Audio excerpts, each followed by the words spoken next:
Livro do Apocalipse, capítulo de número 16. Os irmãos que têm acompanhado perceberam, entenderam que estamos numa sequência verso a verso. Nós não estamos pulando o texto, não é temático. Estamos verso a verso e vamos até o fim do livro do Apocalipse. Vamos até o fim do fim. Apocalipse, capítulo 16. Eu vou ler aqui na versão King James, é um pouquinho diferente, mas os irmãos vão ter condição de acompanhar tranquilamente, tá bom? Assim nos diz a palavra do Senhor. E aconteceu que ouvi uma forte voz que vinha do santuário e ordenava aos 7 anjos: Ide e derramai pela terra as 7 taças da ira de Deus. Partiu, pois, o primeiro anjo e derramou a sua taça pela terra. E todas as pessoas portadoras da marca da besta e os adoradores da sua imagem foram atacados por feridas dolorosas e mortais. Veio o segundo anjo e derramou a sua taça sobre o mar, e este se transformou em sangue, como de um morto, e morreu todo ser vivente que havia no mar. O terceiro anjo derramou a sua taça nos rios e nas fontes, e todos eles se transformaram em sangue. Então ouvi o anjo responsável pelas águas declarar: Tu és justo, tu, o santo, que és e que eras, porquanto julgaste estes crimes. Porque eles derramaram o sangue dos teus santos e dos teus profetas, e agora tu lhes deste sangue para beber, pois isto é o que merecem. E ouvi que do altar procedia a seguinte aclamação: Certamente, ó Senhor Deus Todo-Poderoso, verdadeiros e justos são todos os teus juízos. Veio o quarto anjo e derramou a sua taça sobre o sol, e foi concedido poder ao sol para queimar a humanidade com fogo. As pessoas foram queimadas pelo forte calor e, colocando a culpa em Deus, blasfemavam contra seu nome, que tem domínio sobre estas pragas. Diante de tudo isso, ainda recusaram arrepender-se de seus pecados para poderem render glória a Ele. Então, o quinto anjo veio e derramou a sua taça sobre o trono da besta, cujo reino ficou em trevas. A aflição foi de tal grandeza que os homens mordiam suas próprias línguas e blasfemavam contra o Deus dos céus, por causa das terríveis dores que sentiam, provocadas por suas muitas feridas. Contudo, nem mesmo assim se arrependeram das suas obras malignas, para que pudessem glorificar ao Senhor. Veio o sexto anjo e derramou a sua taça sobre o grande rio Eufrates, e suas águas secaram, a fim de que se preparassem o caminho para os reis que vêm do Oriente. E aconteceu que observei saírem da boca do dragão, da boca da besta e da boca do falso profeta 3 espíritos imundos semelhantes a rãs. Ora, são espíritos de demônios que realizam sinais miraculosos. Eles vão aos reis de todo o mundo, a fim de reuni-los para a batalha no grande dia do Deus Todo-Poderoso. Eis que venham como um assaltante. Bem-aventurado todo aquele que se mantém alerta e conserva suas vestes preparadas, pois assim não terá de correr nu, nem terá suas vergonhas expostas ao público. Então, os 3 espíritos se reuniram em um lugar que em hebraico é chamado Armagedon. E aconteceu que o sétimo anjo derramou a sua taça no mar, e do santuário projetou-se uma voz grave, que vinha do trono e clamava: Está consumado. Imediatamente ocorreram relâmpagos, vozes, trovões e um colossal terremoto. Nunca havia irrompido um terremoto de tão devastadoras proporções quanto esse, desde que o ser humano existe sobre a terra. A grande cidade foi dividida em 3 partes, e as cidades-nações simplesmente desmoronaram. Deus lembrou-se da grande Babilônia e fez ela beber o cálice do vinho do furor da sua ira. Todas as ilhas fugiram e as montanhas foram aplainadas. Desabou do céu sobre a humanidade uma tempestade com enormes pedras de granizo, com cerca de 35 quilos cada. Precipitou-se sobre os habitantes da terra, e eles blasfemaram contra Deus por causa dessa calamidade, pois o seu castigo foi sobremodo grande. A semana passada, o pastor Daniel expôs aqui o capítulo 15, e no capítulo 15, ao final do capítulo 15, você vê uma cena que relembra aquela cena lá de Crônicas, quando acontece a oração de Salomão, em que ele apresenta ao templo, e então o templo se enche de fumaça de tal maneira que todos tiveram que sair do templo, e Deus então manifesta uma teofania. Teofania, irmãos, é a manifestação de Deus através de sinais físicos, palpáveis, visíveis. Quando Deus se apresenta de alguma maneira, de uma forma física ou de uma forma que nós possamos ver ou ouvir audivelmente, então isso se chama teofania. E nessa teofania Deus encheu o templo de fumaça. A fumaça era a ideia, a manifestação de uma glória tão grande, de uma presença tão grande que ninguém podia ficar ali. O capítulo 15 se encerra com João vendo o templo, o santuário, que ele chama de santuário, e o pastor Daniel foi muito enfático aqui em lembrar que santuário é repetido várias vezes nesse texto. No capítulo 15, versículo 5 até o 9, ele é repetido enfaticamente porque é o lugar de onde está saindo a ordem para encerrar a história. Deus está determinando esse fim. No capítulo 16, o capítulo 15 começa dizendo que o Senhor Deus ordenou que aos anjos fossem dados, distribuídos as taças da sua ira para serem derramadas sobre a terra. O capítulo 16, então, vai ser o cumprimento dessa ordem. Os anjos, então, recebem das mãos dos anciãos 7 taças com as 7 iras de Deus, com as 7 manifestações da ira de Deus, e então eles vão à terra, e vão para derramar a sua ira, a ira do Senhor, sobre a terra.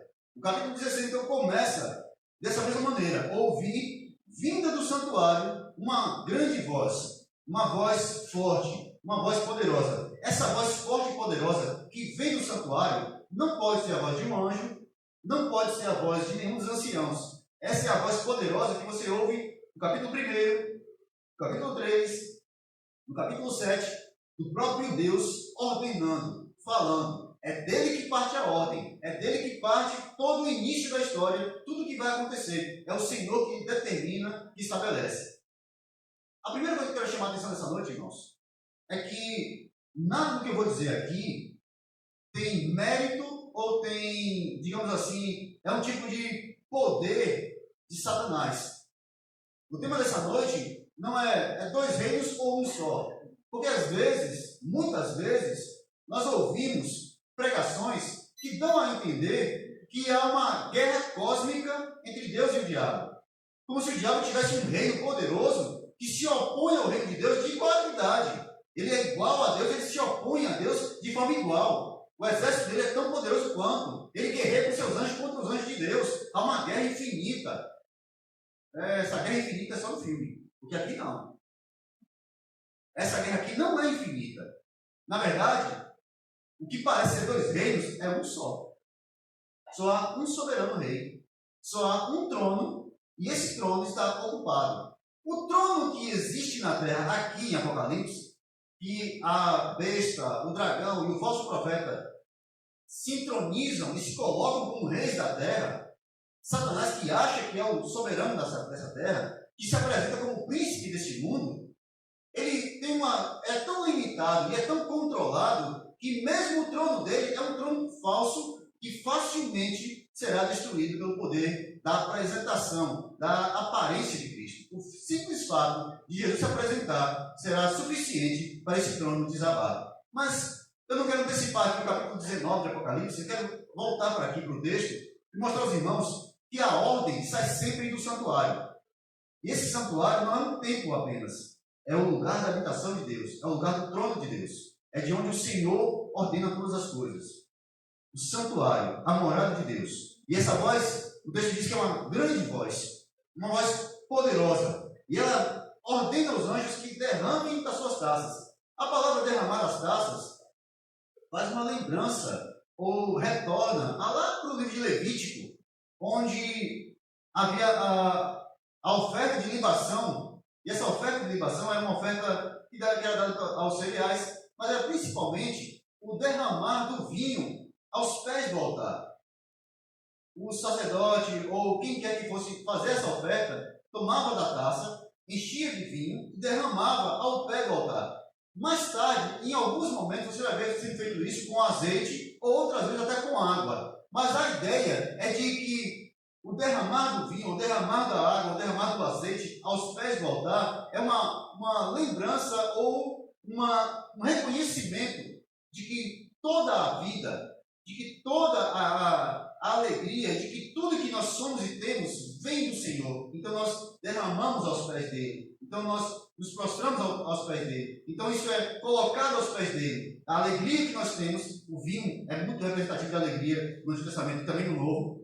Essa alegria que nós temos, ela é depositada aos pés do Senhor como uma oferta de libação, como uma oferta que encerra, na verdade, os rituais dos sacrifícios. Aqui, as taças estão sendo derramadas, mas elas não derramam alegria. Essas taças aqui estão cheias, mas não é do vinho. O que elas estão cheias é da ira, da cólera de Deus, da vingança final de Deus. Essas taças serão derramadas sobre o mundo. E quando essas taças começarem a ser derramadas, aí então nós vamos perceber as calamidades que virão uma após as outras.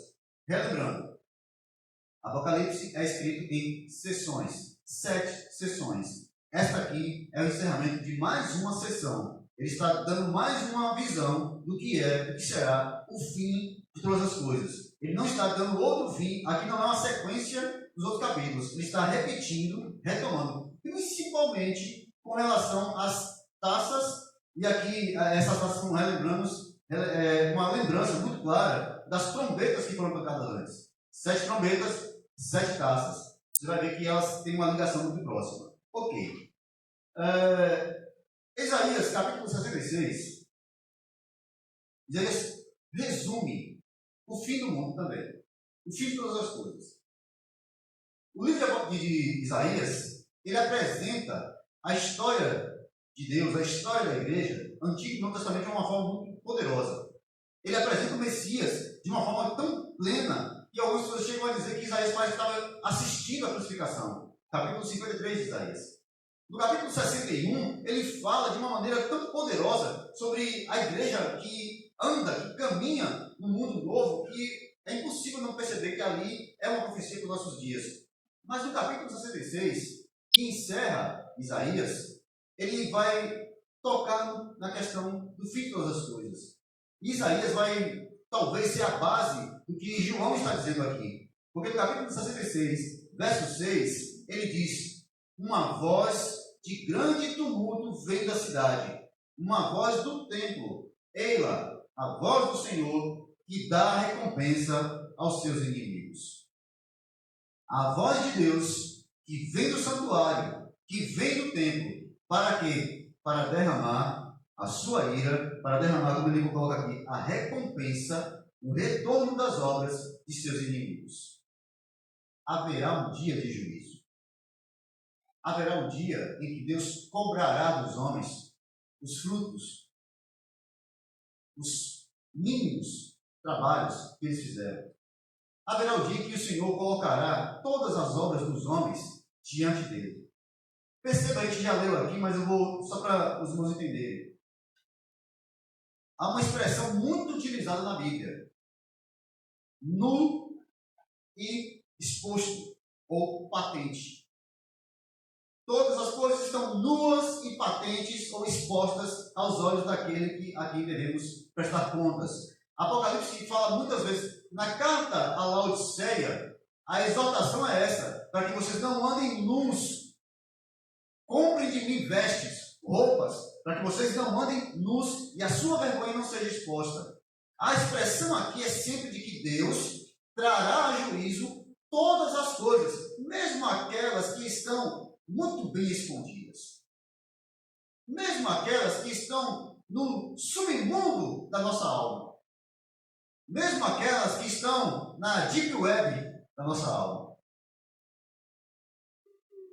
Nós precisamos entender que diante do Senhor não há esconderijos. Diante de Deus não há nada, absolutamente nada que nos esconda.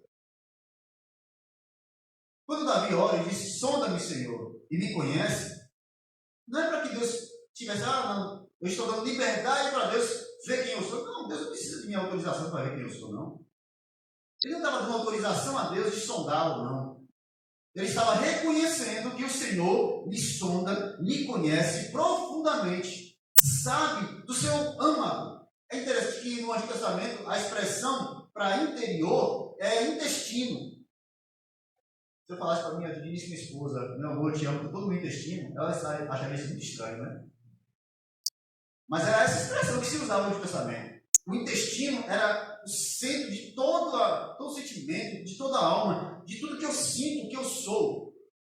Eles referiam àquilo que eles achavam que era o mais profundo do homem, o mais escondido, o mais interior possível. Então você vai ver os rins, coração, todo mundo aqui órgão, né? Aqui vai ser os olhos.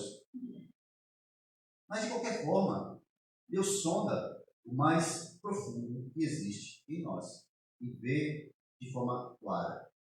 Mas ele está dizendo aqui que ele vai derramar a sua ira sobre o mundo, porque ele sabe, ele conhece, ele tem a absoluta visão de tudo que está acontecendo e quem são os homens.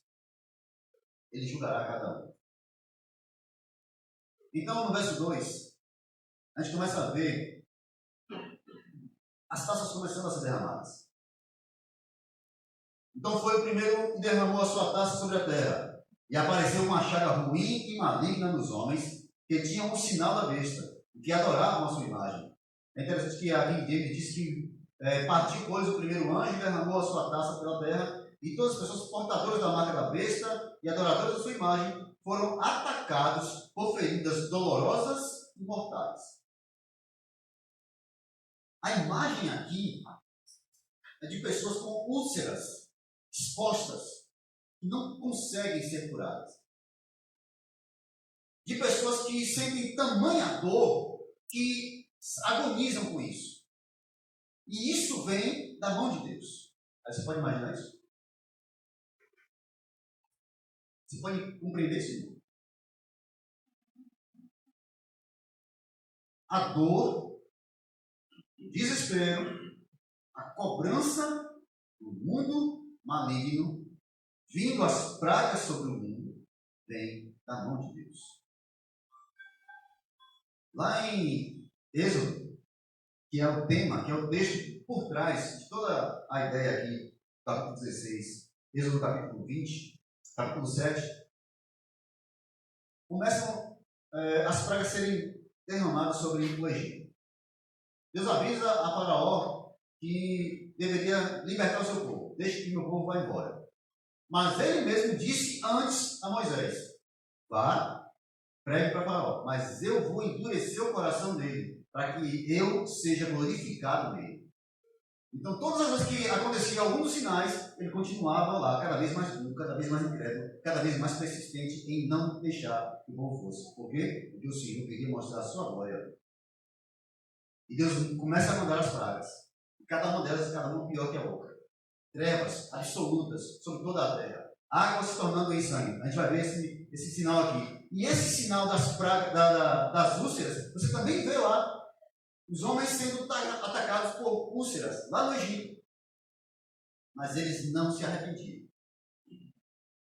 Eles não voltavam atrás.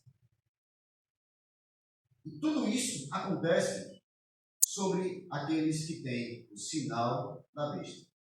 Deixa eu explicar uma coisa aqui para os irmãos. Há uma teoria de que nós seríamos retirados, eu estou dizendo no passado porque essa teoria não tem cabimento, que nós seríamos arrebatados de uma forma invisível, que a igreja sumiria do mundo, e que nesse sumiço da igreja, então, o mundo ficaria aqui no desespero, e o mundo aqui no desespero, e a gente aqui lá na festa, só comendo, bebendo, e o povo aqui se acabando. Mas não é isso que a Bíblia diz. Em nenhum lugar.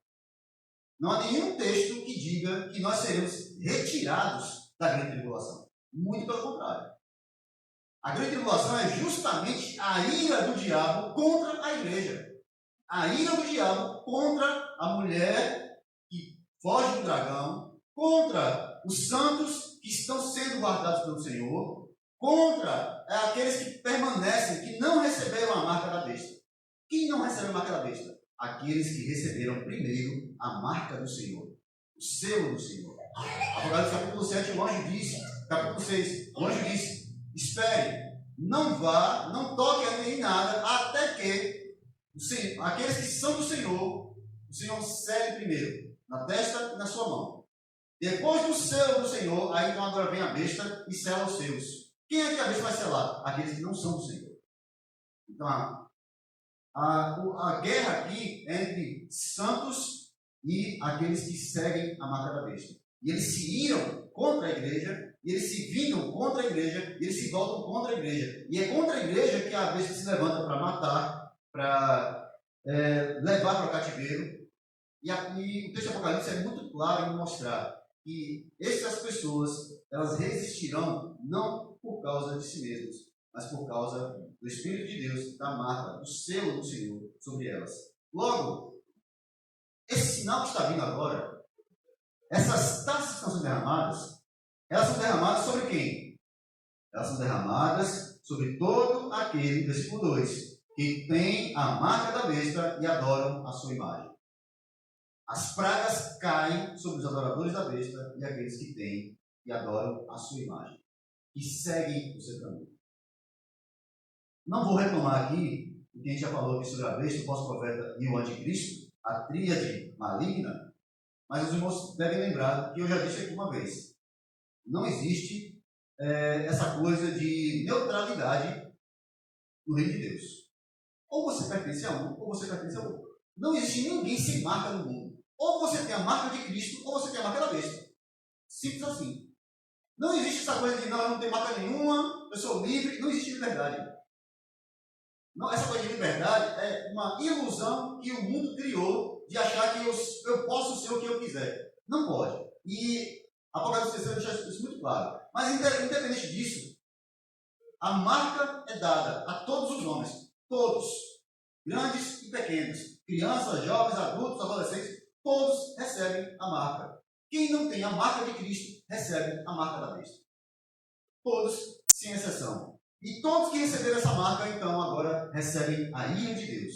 As taças são derramadas sobre eles. As taças vêm sobre eles com chagas malignas, dolorosas.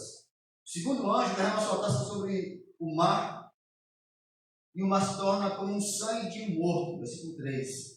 E morreu todos os seres viventes que havia no mar. O terceiro anjo, versículo 4, derrama a sua taça sobre os rios e as fontes das águas, e elas se tornam em sangue. Observe, que esse é o segundo sinal, o primeiro sinal, lá no Egito. As águas se tornam em sangue. Deus fala com Moisés que vá a Faraó, e fala a Faraó. Faraó não acredita. Moisés então ordena a Arão, e Arão toma a vara e vai lá na água e toca no rio Nilo. Imediatamente toda a água se torna em sangue. Toda a água. Agora observe. Lá no Egito, lá em Êxodo, toda a água do Nilo se tornou em sangue. Eu sei que você assistiu aquele desenho que passou na Record, e a água que estava no pote lá em casa, também virou sangue, né? Não foi bem assim, não. O texto bíblico diz que, inclusive o próprio texto, Êxodo capítulo 7, verso 25, pode pegar essa Bíblia, pode ler, vai dizer que os moradores, os egípcios, cavavam poços ao redor do rio para poder tomar água, porque a água do Nilo eles não podiam tomar, porque tinha virado sangue. Então eles tomam de outra água de poços, que eles começam a cavar. Mas aqui não. Aqui nesta praga que desce em Apocalipse, a ira de Deus aqui, se tornar sem sangue, é sobre todo o mar e sobre todas as águas, inclusive sobre as fontes das águas. Não há um só lugar onde não haja a mão de Deus caindo com uma ira absoluta sobre os homens.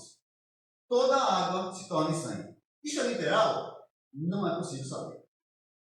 Não vou dizer que não. É literal, não é literal. Não é possível saber.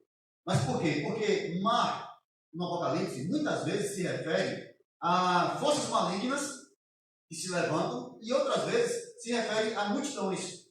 Então a gente não sabe aqui que tipo de linguagem foi usada aqui, mas esse é sobre todo o mar e as águas do mar se tornaram como sangue. Mas a terceira praga, que cai sobre as águas, ela é muito clara.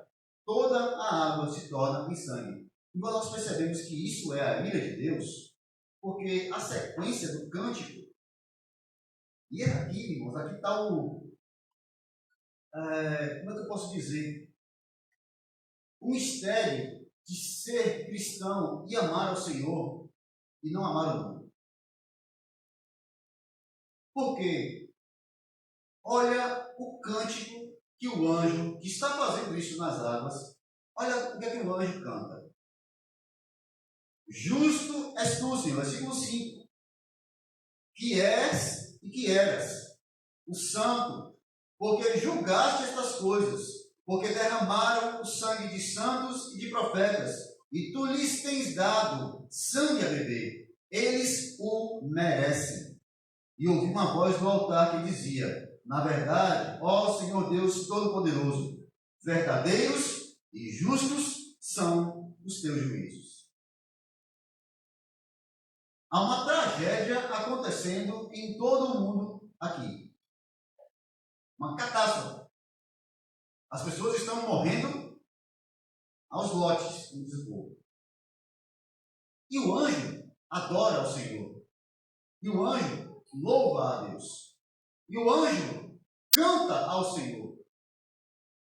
O anjo glorifica a Deus por causa das pragas que ele está derramando sobre a terra. Ele pergunta, irmão: quem você ama mais?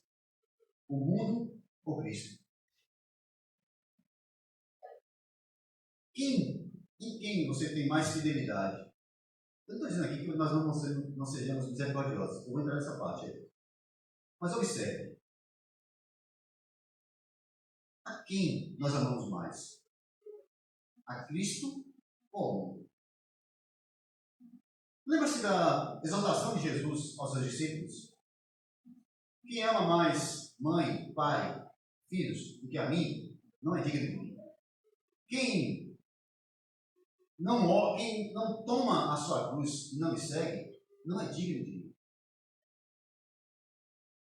Deus não aceita a duplicidade ou um coração dobre.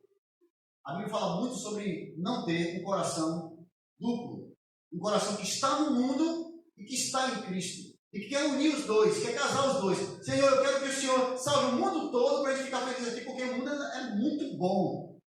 Eu quero que o Senhor salve porque assim, é tudo muito bom, muito maravilhoso. Eu gosto muito do mundo, eu gosto muito das coisas que acontecem no mundo. Então, o Senhor limpa assim, só dá uma limpezazinha mais ou menos, salva todo mundo, né? E aí fica todo mundo de boa aqui, do mesmo jeito, porque eu gosto demais das coisas que estão acontecendo aqui. Você não entendeu o Evangelho? Porque Pedro diz: esse mundo que agora nós vemos está guardado como um tesouro para o fogo. Não sobra nada, irmãos. Nada. Não haverá absolutamente nada aqui que não passará pela purificação. A ira de Deus caindo sobre os homens, primeiro, ela é justa. Por quê? Porque Deus é justo. Sempre. Como disse um teólogo, se você discordar da Escritura, você está errado. Se você e a Bíblia não entrarem em um acordo, você está errado. Deus é sempre justo. Justo é, Senhor, em todos os teus caminhos. Eis que Deus é absolutamente justo e santo. Os anjos cantam: Santo, Santo, Santo é o Senhor Deus. Isso significa que Ele é absolutamente santo, puro. Não há impiedade e não há parcialidade no Senhor. Deus não nos julga com parcialidade. Ele não diz: não, olha, para você eu vou dar aí um pouquinho mais de graça, mas para você não. Para você eu não gosto de você, então você já não quero graça de você. Há uma imparcialidade no Senhor. Esse é um juiz que ninguém vai poder comprar, que ninguém vai poder corromper. Esse é o juiz diante do qual nós nos apresentaremos sem advogados, sem promotoria, sem defensoria pública, sem recursos. Esse é um juiz diante do qual nós estaremos lá e ninguém vai poder dizer: eu tenho direito. Aqui não. Nesse tribunal você não tem mais nada. nus, expostos. Diante desse tribunal, o mundo estará nu, exposto. Meu irmão, eu vou criar uma imagem na sua cabeça agora. Eu quero que você leve ela para sua casa. Imagine, pense sobre o que é todas as coisas que você pensa, fala e sente, expostas a todos. Todo mundo ouve e vê tudo o que você pensa, tudo que você deseja, tudo que você faz, tudo que você deseja fazer. Tudo exposto lá, para todo mundo ver. Sem máscara de santidade. Sem a imagem do bom moço ou da boa moça. Sem nada que lhe esconda. Exposto. Aberto. Lá. E de repente, Deus diz assim: esse é você. Isso é você. É dessa forma que você é. É desse jeito que você é. Você esconde de outros. De mim, não. O mundo estará exposto, nu. Nada para proteger. Nem um muro para se esconder. Lembra de Adão e Eva no jardim? Pecaram. O Senhor chama. O que é que eles fazem? Costuram as folhas de parreira para esconder a nudez. Primeira coisa que o Senhor disse: quem mostrou a você que vocês estavam nus? A segunda coisa: quem é o culpado? E aí agora vamos aqui, né? A roleta russa, né? Ela, ele. Tá bom, culpado, mas ninguém assume. Mas ali eles estavam nus. Adão se escondeu de Deus como se isso fosse possível. Vai para trás de uma moita. O Deus que criou o universo não vai encontrar um cara atrás de uma moita. O Deus que criou todas as estrelas e as chama pelo nome, não sabe onde é que eu estou? Ele sabia, ele sabe. Todos os homens. Sabe, irmãos, os nossos dias, o nosso tempo, não é só hoje não, isso sempre aconteceu. Corrupto, homem, gente corrupta, homens corruptos, sempre existiram. Sempre. A Bíblia está cheia deles. Olha para a Escritura, você vai ver um monte de homem corrupto, de fazer coisas inimagináveis. Nos nossos dias a gente está tão acostumado, que o brasileiro está acostumado com corrupção. O brasileiro já nasce com muita corrupção, se acostumou com a corrupção, anda no meio de corrupto e acha até bate até palma para corrupto. Normal para a gente. Só que, no dia diante do Senhor, não vai ter desculpa. Esses homens estarão diante do Senhor. O dinheiro deles não vai comprar a justiça. O mundo estará completamente nu, patente aos olhos do Senhor. E é interessante que o texto deixa muito claro que todo o juízo de Deus é justo e verdadeiro. Agora, qual é o resultado da ira de Deus caindo sobre os homens, do juízo de Deus vindo sobre os homens, dos homens sabendo que Deus os julgará? Qual é o resultado disso? Verso número 8. Quando o quarto anjo derrama a sua taça sobre o sol, e foi permitido que o sol abrasasse os homens com fogo. Verso 9.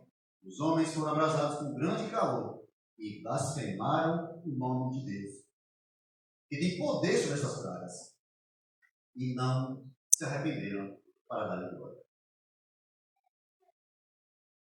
É um mundo de homens duros.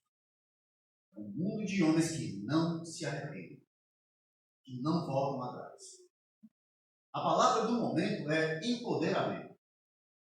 Estou cansado dessa palavra. Eu já estou na pilha já dessa palavra. Eu não posso mais ouvir alguém falar de poder já pular, já me arma. Porque tudo, meus irmãos, a ideia está sendo tão massificada que esses dias eu ri, hoje lá em casa assistindo uma propaganda, eu não sei nem o que foi. Não sei se foi de um shampoo, se foi de um biscoito, alguma coisa. E no final, esse é o poder feminino. Meu Deus do céu! Uma pessoa se torna poderosa porque comprou um shampoo? Então eu vou comprar um shampoo, então, porque eu quero ser poderoso também assim. Qual é a regra? Ah, não, porque agora eu empoderei. Por quê? Porque a pessoa foi para a academia e levantou 100 quilos. Agora eu sou empoderado. Levantar 100 quilos é poder? Sansão levantou uma coluna inteira cheia de gente em cima. Não, cara, mestre do universo. A ideia de poder no homem é tão arraigada nele e começou lá no Éden. Porque foi isso que Satanás prometeu. Se vocês abrirem os olhos de vocês, vocês serão como Deus. Vocês terão poder como Ele. Vocês serão iguais a Ele. É isso que vocês querem? Serem deuses? É claro que era isso que eles queriam. É claro que foi isso que a geração da Torre de Babel queria. Serem deuses. É isso que a mitologia grega diz. Vocês podem ser deuses. Os deuses são parte humana. É isso que a nossa sociedade tem tentado colocar na cabeça das pessoas de uma forma muito massiva. Vocês podem ser deuses. E até começou a chamar agora as mulheres de deusas. Né? A ideia de poder. Eu tenho poder. Só que aí, quando o Senhor derrama o seu poder de verdade, que Ele sim é poderoso, e aí começa a quebrar os castelinhos de carta de baralho que o pessoal vai construindo achando que é um castelo de concreto. Quando ele começa a derrubar esses castelinhos, o pessoal chia e começa a achar ruim. É essa reação aqui no versículo 8 e 9. Quando Deus começa a derramar da sua ira e pesar a mão e mostrar que vocês não são nada, vocês são só pó, e ao pó vocês vão tornar. Aí eles começam a blasfemar no nome do Senhor. Eles começam a dizer que Deus não é Deus. Eles começam a se levantar contra o poder de Deus. Porque bom é a besta. Boa é ela, que nos deu poder, que fez sinais maravilhosos, que nos dá liberdade para fazer o que nós queremos. Boa é a besta. Nós adoramos a besta. Deus não. Deus é um opressor. Esse capítulo 16 de Apocalipse traz à tona uma das primícias, ou melhor, o primeiro mote, o primeiro tema do que nós chamamos de tulip, que é a ideia das doutrinas da graça. Primeira delas, toda a humanidade é absolutamente, totalmente depravada. Todos. Totalmente depravados. Se você acha que alguém não é, você está se enganando ou enganando essa pessoa. Porque todos os homens são totalmente depravados. O que significa? Significa que todos os homens são maus. Nascem maus.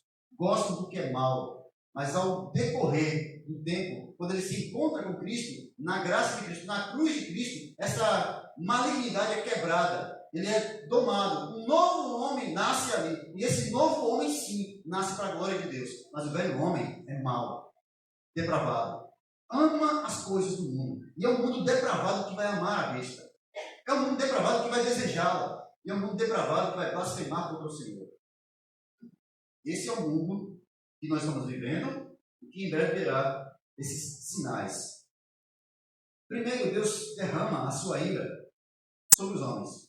Mas para que os homens não achem que Deus só tem poder sobre os homens, que aqueles que estão nos seus lugares de poder não são tocáveis. Não, olha, esses homens lá são intocáveis. Tem a cúpula mundial, dizem que tem uma cúpula por aí de homens intocáveis, de famílias que mandam no mundo.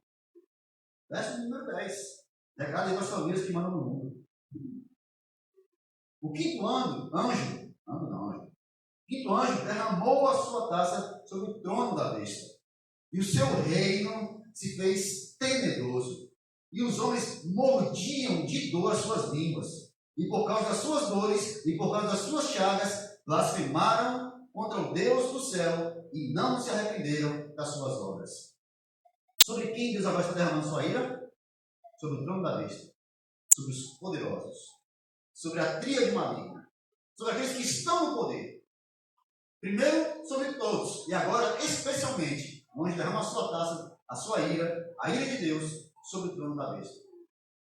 Esse texto nos mostra que nenhum poder e nenhuma autoridade desse mundo está acima do poder e da autoridade de Cristo.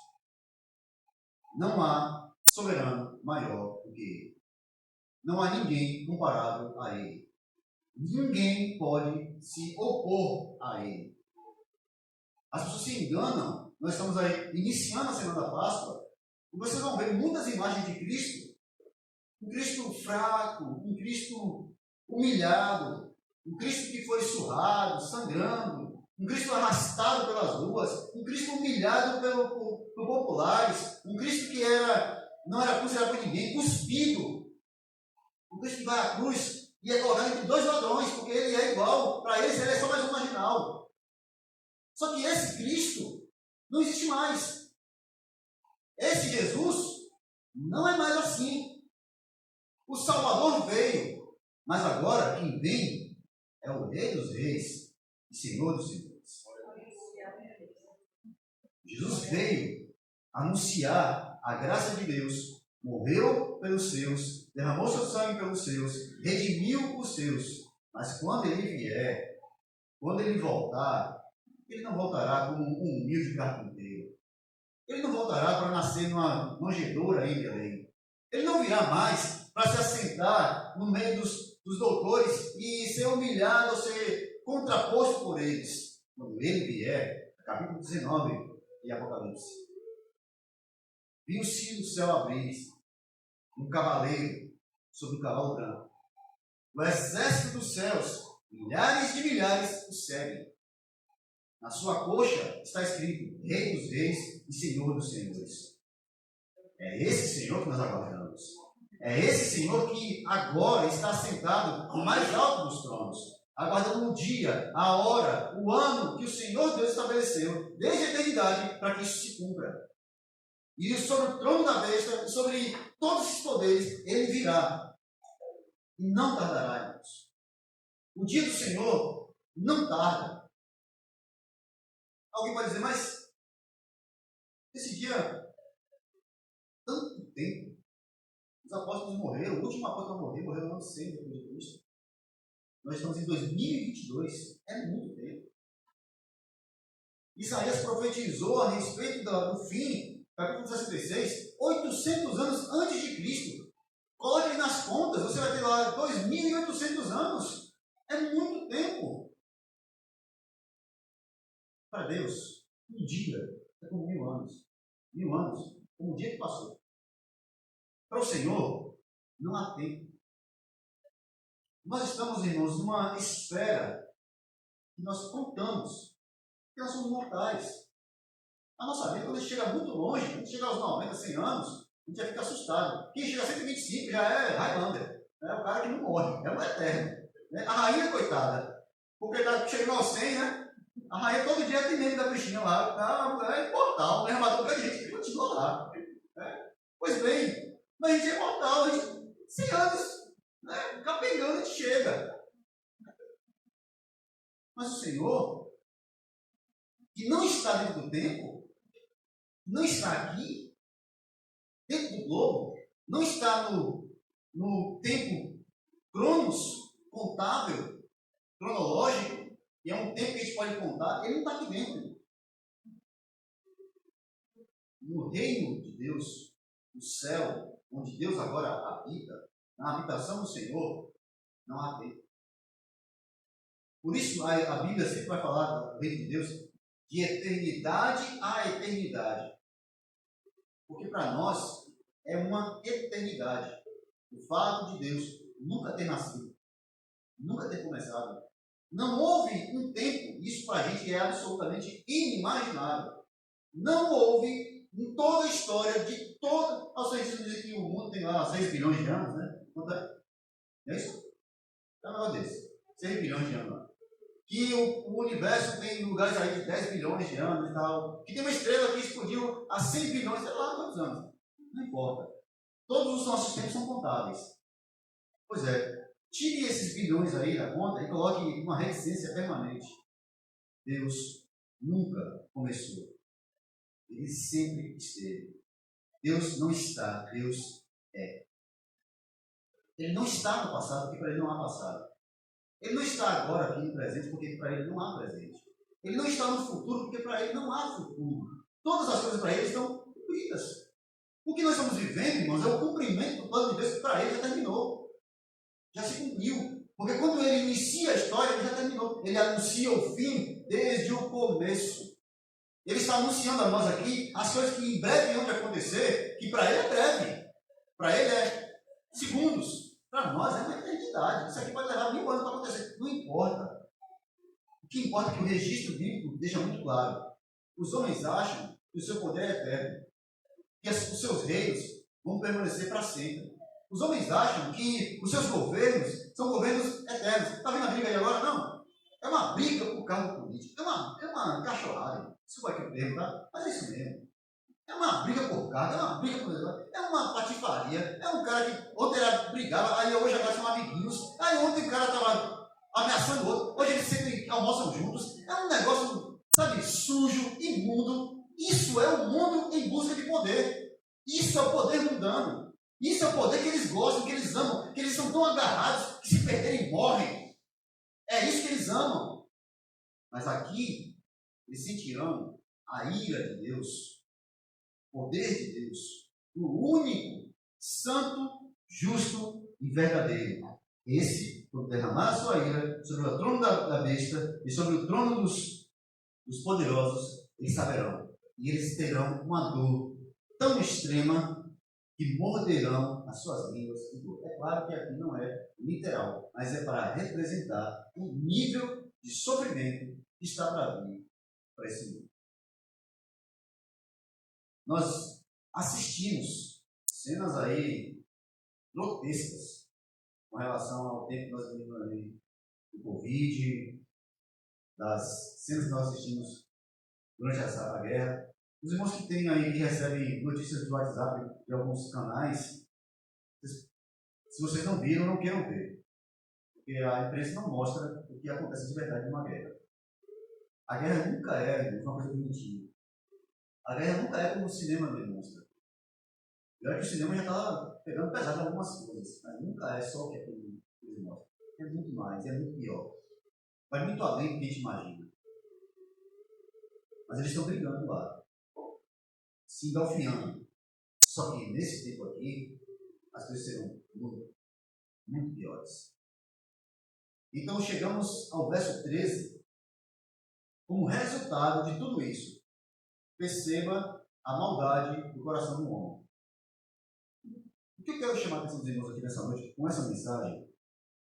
Irmãos, não endureça o seu coração com relação à palavra de Deus. Não seja rebelde. Apocalipse foi escrito para a igreja. Apocalipse não é uma mensagem para pecadores. Apocalipse não é uma mensagem para incrédulos. Apocalipse não é uma mensagem para o mundo. Apocalipse é uma mensagem para a igreja. É para a igreja. Como é que começa o Apocalipse? Carta de João às 7 igrejas da Ásia. Apocalipse é uma carta para a igreja. Deus está falando com a igreja. Deus não fala com o mundo. Deus fala com a igreja. Com sua igreja. E é a igreja que precisa despertar. É a igreja que precisa acordar. É a igreja que precisa olhar para essas coisas e perceber o que é que o Senhor está nos chamando a atenção. Ele está deixando muito claro como as coisas acontecerão, de que forma elas acontecerão e qual deve ser o comportamento daqueles que confessam o nome do Senhor. Porque o mundo, como é que eles vão reagir? Verso 13 até o verso 16.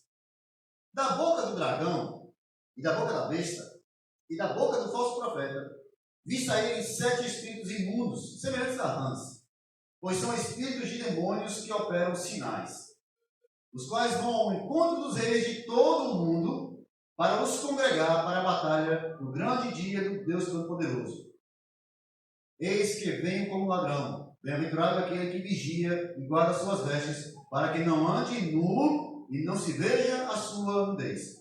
E eles os congregaram num lugar que em hebraico se chama Armagedon. Qual é a reação da besta, falso profeta? Qual é a reação dos inimigos de Deus quando ele derrama da sua ira sobre o seu trono? Eles chamam as nações, chamam os reis, ajuntam aqueles que o adoram. Ele convoca o mundo. E o mundo atende à convocação dele. Os reis da terra atendem à convocação de Satanás para se unirem contra o que vem no nome do Senhor, que vem de Deus. O mundo se une contra o Senhor. Saem espíritos malignos e vão ao mundo enganar os homens. Observe, irmãos. Tudo que está acontecendo aqui está no controle de Deus. Mas se você for lá para o livro de Reis, quando Josafá está preocupado, né? Se ele vai para a guerra, não vai para a casa, não vai. E aí, o pessoal chama, né, os profetas. Não, vamos chamar os profetas então para ver o que é que Deus tem para nos dizer. Os profetas vão. E aí cada um faz um chifre de ferro, vai, olha como esse chifre de ferro, assim será o poder do rei, e vai vencer. Pode ir que a mão do Senhor é contigo. Já viu esses profetas, né? Vai, meu filho, que o Deus é contigo, é Deus que está te mandando, é o Senhor que está te falando, é o Senhor que está te abençoando, vai em nome de Jesus, e aí foi. E aí os profetas falando, todos falando a mesma coisa. Josafá desconfiou. Vou ligar. Está todo mundo dizendo a mesma coisa. Mas tem até um script aí, né? Um roteirinho que eles estão seguindo, não sei como é que é o negócio. Não tem ninguém aí a mais, não? Não tem nenhum. Eu tenho. Mas ele nunca fala bem de mim. Ele nunca profetiza coisa boa a meu respeito.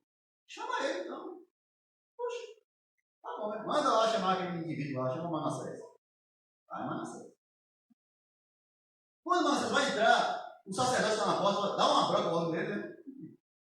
Olha, todo mundo está profetizando bem a respeito do rei. Vai tu agora falar o contrário, viu? Aí ele ameaçado foi lá, tá bom, tudo bem. Aí ele foi, falou, não, rei, vai, o Senhor é contigo, vá para a guerra, você vai vencer. Aí a capa falou, rapaz, tu nunca profetizou bem de mim. Fala a verdade. O que é que você tem para me entregar? Ele disse, tudo bem, eu vou falar a verdade. Deus me disse, o Senhor me mostrou, que na sala do trono, Deus reuniu, falou assim, quem eu mandarei para enganar a Acabe, porque eu quero matá-lo na guerra? Quem eu vou enviar? E um espírito lá no meio dos outros falou assim, eu vou e vou enganar eles. Você é um espírito de enganação no meio dos profetas. E todos os profetas, cheios de espírito de enganação, falaram bem de Acabe e mandaram ele para a guerra. E aí, então Manassés, que era fiel, o Senhor disse, agora vai, porque tu vai morrer lá. O Senhor vai te matar lá, no meio da guerra. E não só você, mas toda a tua linhagem. E já falou, isso aí é verdadeiro. Esse fala a verdade. O pai de ela está morto, ela não morreu porque o Senhor guardou ele. Mas observe, há um espírito maligno da parte do dragão, da falso profeta, que vai para o mundo e engana o mundo. E ajunta o mundo. Por que enganaríamos todos os homens do mundo para que eles se unissem contra a igreja do Senhor? O que poderia ser dito a respeito da igreja que ele levantasse tamanho ódio contra a igreja do Senhor? Pergunte aos irmãos que vivem na China, eles sabem te dizer. Aos irmãos que vivem na Coreia do Norte, eles vão falar. Aos irmãos que vivem em países muçulmanos, eles vão te contar. Não precisa muita coisa, não. Só precisa dizer que é fiel ao nome do Senhor. Jesus Cristo é o Senhor. Só precisa isso. Só precisa ser fiel ao Senhor. Para se tornar inimigo do mundo, do diabo, do falso profeta. Eles vão ao mundo. Eles enganam ao mundo. E então, há uma advertência aqui no meio. Eu já estou encerrando. Há uma advertência aqui para a igreja. No meio das pragas, no meio das taças, no meio de tudo isso que está acontecendo, versículo 15, Jesus entra com uma advertência à igreja. Lembra que eu falei? Aqui, o Apocalipse está falando para a igreja. É com a igreja. Só que aqui é diretamente. Versículo 15. Jesus disse, eis que venho como ladrão. Bem-aventurado aquele que vigia e guarda as suas vestes, para que não ande nu e não se veja a sua nudez. Há uma advertência aqui, irmãos, para nós. Para que a gente não ache que, como o tempo está demorando, como Jesus não parece que vai voltar tão cedo, a gente comece a viver de qualquer forma. A gente comece a achar que o nosso comportamento e a nossa vida Não tem nada a ver com evangelho, nada disso. Isso aí não tem nada a ver, não. A gente não comece a achar que, como Jesus não parece que está vindo, talvez o mundo tenha razão. Deixa eu te perguntar uma coisa. Sua fé já vacilou? Hein? Já passou pela sua cabeça que talvez tudo isso, Jesus voltar, fim do mundo, seja só uma história de Hollywood? Seja só tema para um filme? Seja só uma história que os antigos contam, mas que nunca se cumpriu e não vai se cumprir? É só mais uma história. Já passou isso no seu coração? Pois bem, meu irmão, cuidado. Porque esse é o cântico de Satanás para enganar os indoutos. Convencer de que tudo isso não passa de uma história da carochinha. Jesus não vai vir. Jesus não tem mais, ele não tem esse negócio de retorno. Não há juízo final. Não tem inferno. Não tem esse negócio de você pagar pelos seus pecados ou de você ser levado para ser julgado. Não, não, quando você morre, acaba.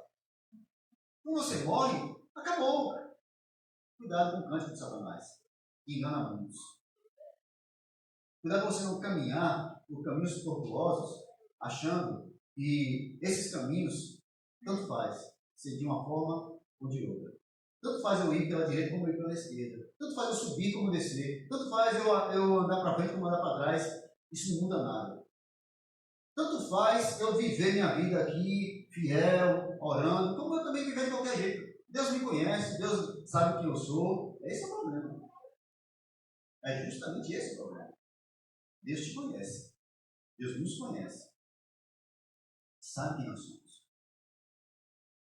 E a advertência de Jesus aqui é muito séria. Eu venho em uma hora que ninguém está esperando. Irmãos, na parábola das virgens, tem um fato que eu acho chocante. Eu acho. Todas dormiram. Não tinha ali as virgens prudentes e as virgens loucas. Mas quando Jesus chega, quando o noivo vem, todas estão dormindo. Ele chega numa hora que ninguém está esperando. O mundo nos sufoca de tal maneira que talvez no nosso coração não passou a ideia de que talvez hoje ainda a gente não chegue em casa. Que talvez você não chegasse aqui na igreja hoje. Que talvez você sequer amanhecesse o dia hoje. Não passou pela sua cabeça que você amanhã não vai acordar. Não passa na nossa cabeça essas coisas. Por quê? Porque de uma forma maligna, o mundo tem nos convencido que nós somos eternos. Ou que pelo menos não vai chegar agora. Da mesma forma, como a gente não espera que a morte nos toque de forma de repente, a gente não espera que Jesus volte de forma também surpreendente. A gente não acha que ele vai voltar essa noite, irmãos. Seja sincero comigo, com você mesmo. Seja sincero diante da Escritura. Você acha que Jesus, ainda essa noite, pode voltar? Você entende que ainda essa noite a gente pode ouvir o som da última trombeta? A pessoa diz, não, porque tem sinais ainda para acontecerem. Eu sei. Mas entenda, Apocalipse, ele não é escrito de forma cronológica. Não significa aqui que acontecerá uma coisa após a outra por anos e anos, até chegar o momento de Jesus aparecer e finalmente terminar o mundo. Apocalipse, a maneira como o texto é construída, isso aqui pode acontecer em menos de uma semana, em 2 dias. Tudo isso desabar sobre o mundo rapidamente. Quanto tempo levou para o coronavírus sair da China e chegar no mundo todo? Meses? Anos? Décadas? 1 mês. Exatamente 1 mês. Quanto você acha que para Deus as coisas podem acontecer? Muito rápido. Eis que venho como um ladrão. Bem-aventurado aquele que vigia e guarda as suas vestes. Mantenham a vigilância, Deus. Mantenham a vigilância. Levantem a guarda. não deixe que o tempo faça com que vocês esqueçam do seu chamado. Cuidado para você não ser encontrado em falta. Olha para a Escritura, olha para o texto. Agora perceba o fechamento do texto. O sétimo anjo derrama a sua taça no ar e saiu uma voz do santuário, de novo o santuário, da parte do trono. É Deus falando. Está consumado. Acabou. Houve relâmpagos e vozes e trovões. Houve também um grande terremoto, qual nunca houvera desde que homens sobre a terra, desde que há homens sobre a terra. Terremoto tão forte, tão grande, e a grande cidade fendeu-se em 3 partes, e a cidade e as nações caíram. E Deus lembrou-se da grande Babilônia para lhe dar o cálice do vinho, do furor da sua ira. Todas as ilhas fugiram. Os montes não mais se acharam. Sobre os homens caiu do céu uma grande saraiva de pedras de quase 35 quilos. E os homens blasfemaram de Deus por causa da praga da saraivada, porque a sua praga era muito, muito grande. A conclusão do capítulo é impressionante. Quando o capítulo 16 é fechado, é Deus dizendo: acabou. Encerra-se a história. Fecha-se. Última praga, último momento. As pragas aqui estão ligadas diretamente às taças. Na última taça é o fechamento também, é a conclusão de tudo, é o final. Nessa última praga também aqui acontece o final. A última taça derramada e acaba-se a história, e termina-se, e se encerra a história. E como é que se encerra a história? Com a ira de Deus caindo sobre os homens de tal maneira que eles blasfemam ainda mais, mas há aqui uma apresentação, uma representação, de novo, uma teofania. Todas as vezes que Deus se apresenta, a natureza reage, a criação reage. Livro de Êxodo, capítulo 20, capítulo 19 também, Deus avisa ao povo de Israel, chama Moisés e fala: avisa o povo que se santifique, porque amanhã vou descer no monte e vou falar com eles. O povo então se prepara. Moisés desce no monte e fala: olha, Deus vai se apresentar para vocês amanhã, vocês vão ver Deus amanhã. Mas santifiquem-se. Santifiquem-se. Vocês vão estar cara a cara com Deus amanhã. Ok. O povo vai, se santifica, vai tudo certinho, bonitinho, e vai o povo para o pé do monte. Quando o povo chega, Deus fala: Moisés, primeiro, vamos deixar aqui muito claro ao povo. Diga ao povo que se santifique. Segundo lugar, diga ao povo que nem sequer encoste no monte. Não toque no monte, porque aquele que tocar no monte, até o animal que tocar no monte morrerá. Tal era o aspecto de santidade de Deus. Pela manhã, muito cedo, começa a se ouvir uma buzina, um som, um barulho como se fosse uma corneta, como se fosse trompetes tocando de uma forma muito, mas muito forte, muito alta. E todo o povo está ouvindo aquilo, aquele barulho vai subindo, e vai aumentando, e o povo está vendo aquilo. E de repente, sobre o monte, desce uma nuvem e o monte começa a pegar fogo. O monte começa a pegar fogo, tremer, como se fosse uma gelatina, né, na mão de alguém que tem lá um problema de... Está tremendo o monte, está fumegando, queimando, há um terremoto, há uma buzina muito alta, e Deus está falando com Moisés. Calmamente. Mas para o povo, aquela visão é terrível. É apavorante. É tão apavorante, é tão aterrorizadora, que o povo pede a Moisés que Deus não fale mais. Moisés, fala Deus contigo, não conosco mais, porque nós não podemos suportar. E Moisés fala: olha, calma. Deus não veio para matar vocês.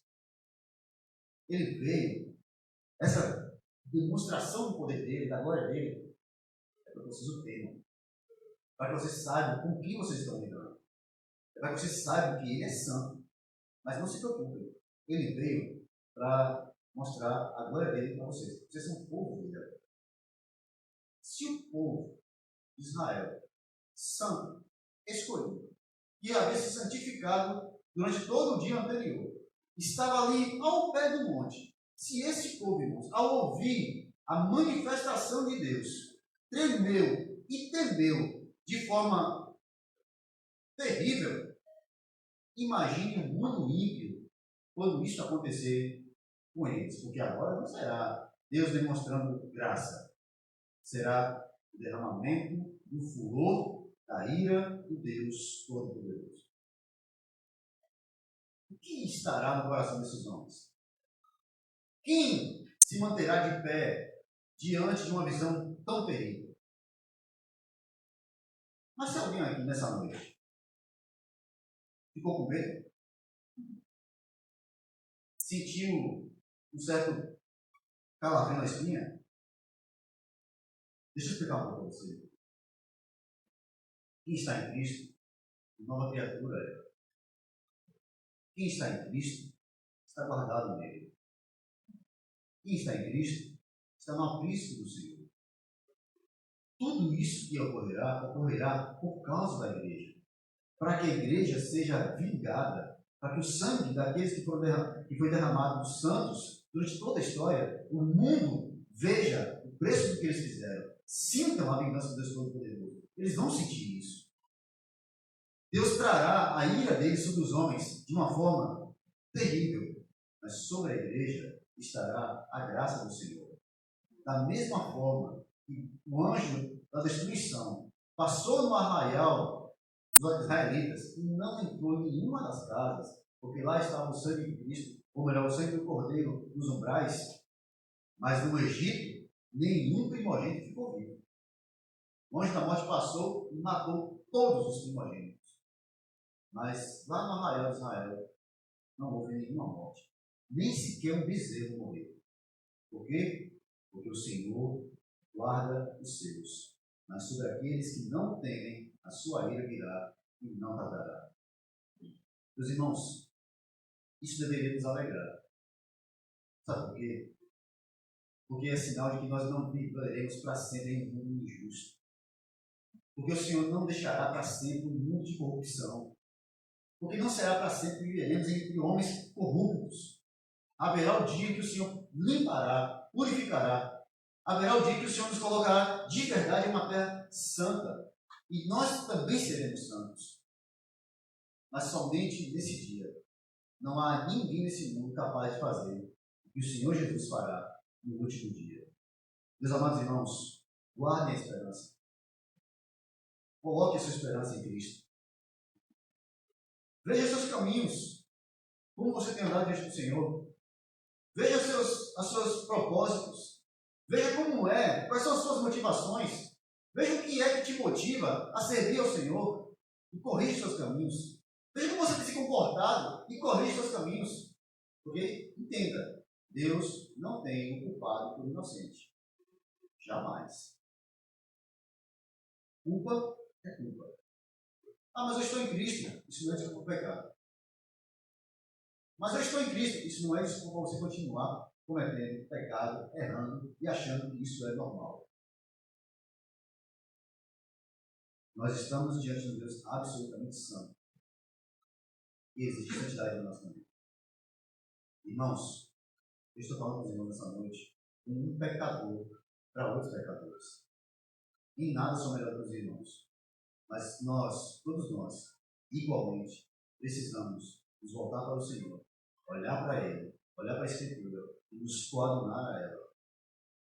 Precisamos olhar para Cristo e entender que quando o Senhor vier julgar esse mundo, nós não estaremos entre aqueles que serão julgados, mas nós veremos o juízo de Deus cair sobre esse mundo de forma terrível. Fortaleça seu coração. Una-se ao Senhor cada vez mais, para que você não venha a desfalecer. Peça ao Senhor que te fortaleça. E o Senhor nos desperte, nos fortaleça, nos mantenha firmes no caminho dele até o fim. Amém? Amém.